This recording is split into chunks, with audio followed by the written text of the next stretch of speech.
Please give a very warm welcome to Dr. Glenn Sunshine.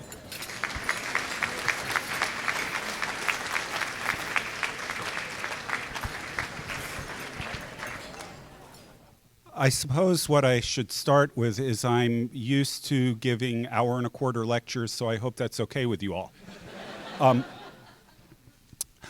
When we talk about the Reformation, we always think about things like justification by faith, the recovery of the gospel, the Bible in our own languages, all kinds of things like that. But it turns out it also had effects in a lot of other areas. Religion in the 16th century permeated every aspect of life. And one of the places that the Reformation had its biggest impact is in family. So I wanted to talk a little bit about that tonight, just briefly. One of the things Luther realized pretty early on is that a significant percentage of the stuff that the Catholic Church was teaching about life just simply didn't hold up scripturally. There was no reason to consider celibacy a more holy state of life than marriage. And Luther realized this even though he was coming out of a monastery. He was still single at this point.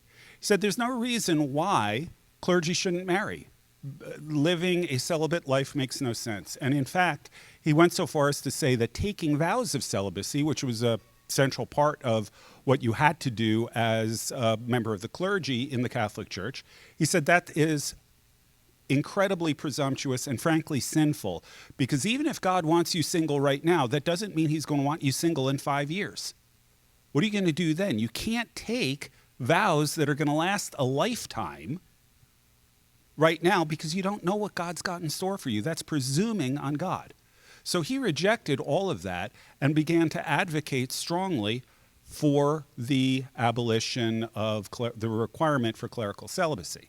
Now, the problem, of course, is that everybody in this period thought that priests shouldn't marry. Even Protestants, who might accept in theory the idea that clergy shouldn't marry, or should be able to marry, didn't really, the idea just sort of skeeved them out. They just weren't really excited about this. And one of the first examples that we see is a man named Matthew Zell. Matthew Zell met a woman named Catherine Schutz. He was a Lutheran pastor, and he ended up marrying Catherine. And for marrying Catherine, he lost his church. He eventually found another one, and it turns out that Catherine was a great help to him in his ministry in a lot of ways. She became the most published woman writer of the Reformation, writing letters and actually even going so far as theological treatises and the occasional sermon, mostly in support of women who were facing the loss of their husbands because of the Reformation.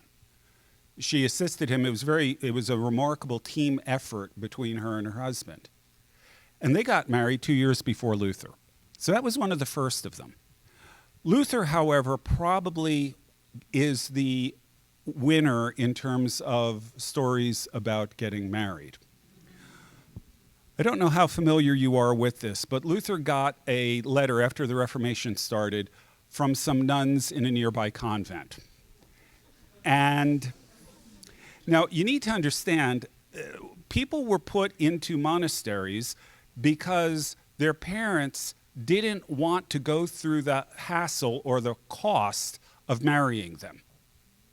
Many people, now, there were people in convents and monasteries who wanted to be there, but most of them were stuck there because they were younger brothers without any prospects. I'm the youngest of 5. Or the parents couldn't afford a dowry adequate for the daughter. And people who were in those situations really didn't like where they were. So these nuns write a letter to Luther. They hear about what he's doing. They write a letter to Luther and say, "Can you help us?" So Luther contacted a friend of his who was the mayor of a nearby city called Torgau. And he was a merchant, and he supplied the monastery actually with fish. So the day before Easter, he arrives at the monastery with a load of fish. He gets the old barrels back from them, and depending on your source, either hidden among the barrels or hidden in the barrels were a group of nuns.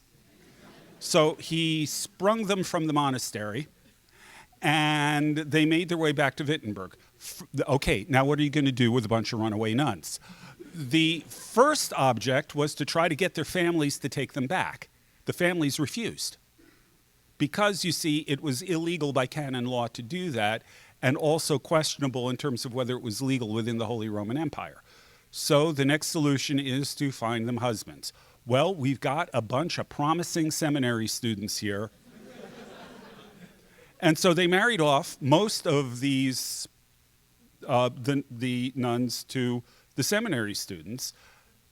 But there was one of them, a woman named Katharina von Bora, who turned down the husbands that were suggested for her because she was older than they were. She was a bit older, see, and it's just not right for an older woman to marry a younger man.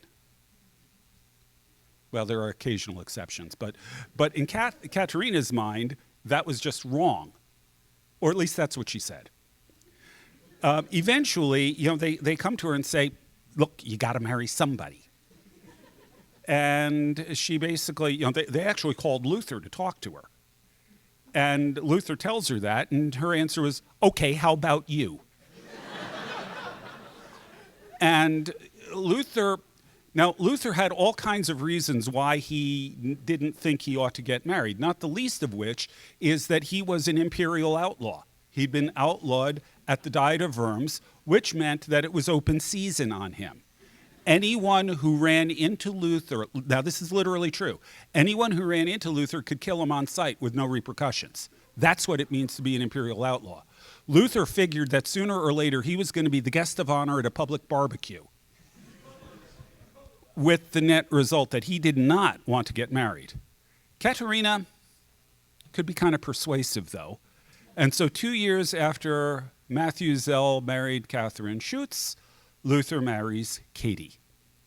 Now, their relationship was kind of remarkable. I don't know how much you know about Luther, but Luther was one of these people who had a big personality, okay? And married to most people, Luther would have crushed his wife just because of the size of his personality. Not Katharina. Luther and Katharina were given a cloister, an old cloister, for their wedding present. Okay, so they've got this cloister. It houses about 30 students. They run this as a boarding house. They get paid for this. The important supplement for their money. But they also got farms with the cloister that were part of the lands of this particular monastery. Katharina started farming. Then she started breeding cattle. Then she started brewing beer. She's German. She handled Luther's publications. She dealt with all of the business arrangements for Luther's publications. She was up at 4:30 every morning. Luther referred to her as the morning star of Wittenberg because of that. Okay.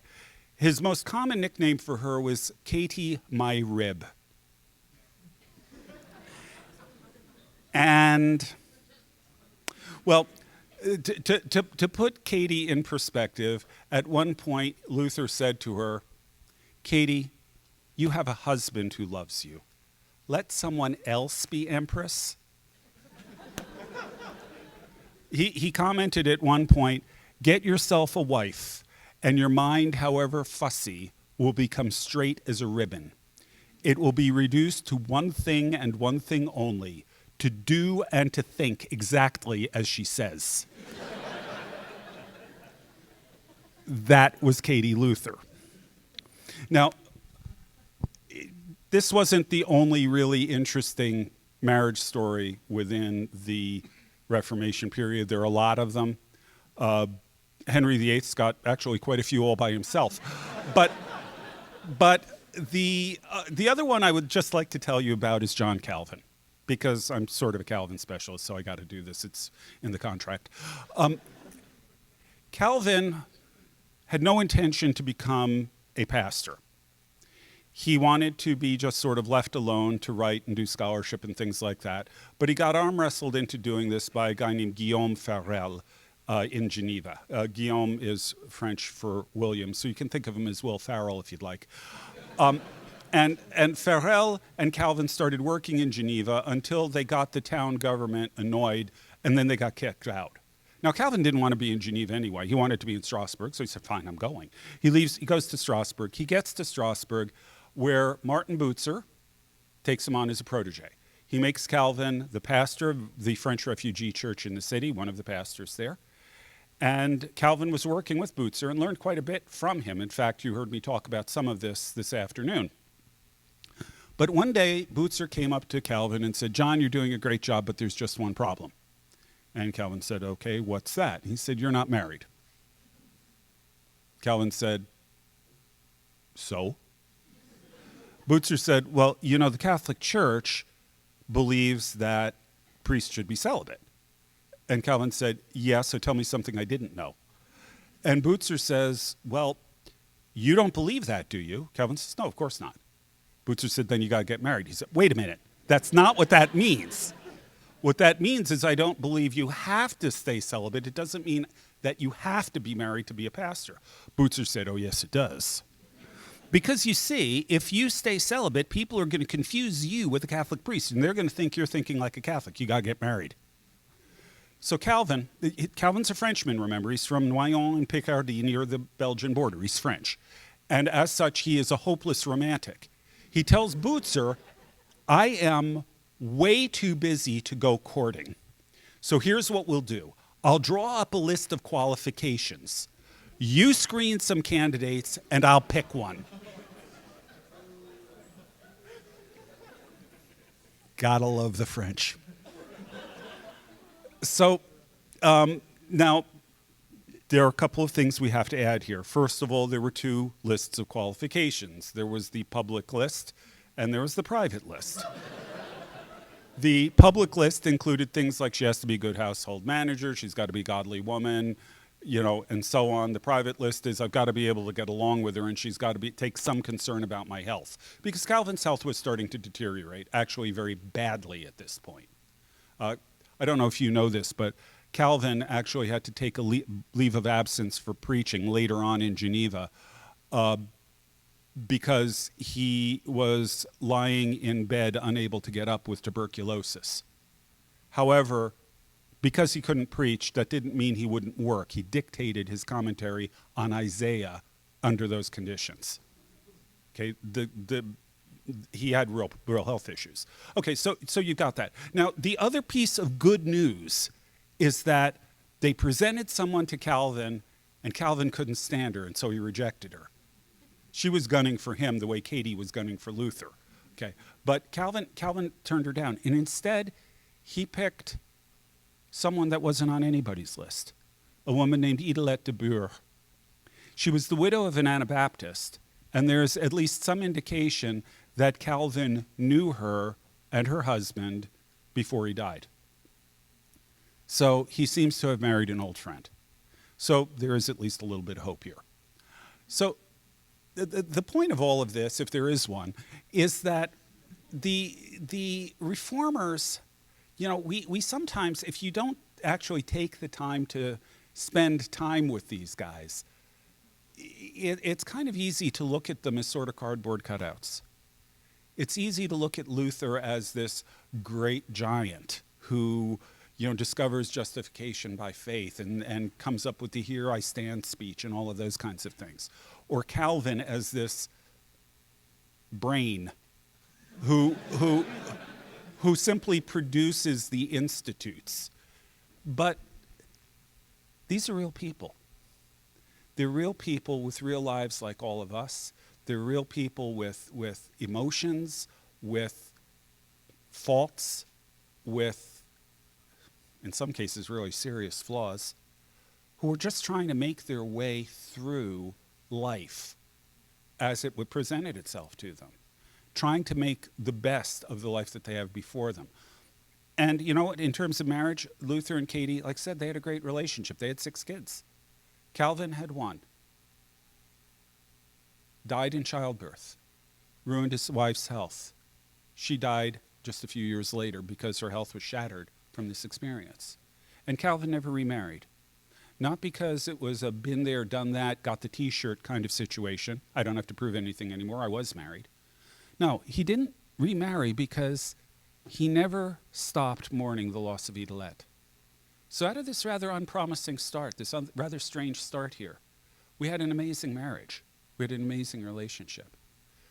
And I think it's important for us to understand, as a historian, I would say it's important for us to understand that people in the past were just as human as we are. They had the same kind of faults, the same kind of flaws that we have, but that despite that, they lived full lives, and especially despite all of that, they were able to do amazing things for God by dedicating their lives to Him, even in the midst of all the messiness of life. So that, I guess, is my closing thought here. Take some time. It's fun. It's interesting stuff. Go back and read some of the lives of the reformers and of the other great heroes of the faith. And what you'll find are real people, but real people with the difference that they gave their lives without qualification to God and obeyed Him in His calling to them. Thank you.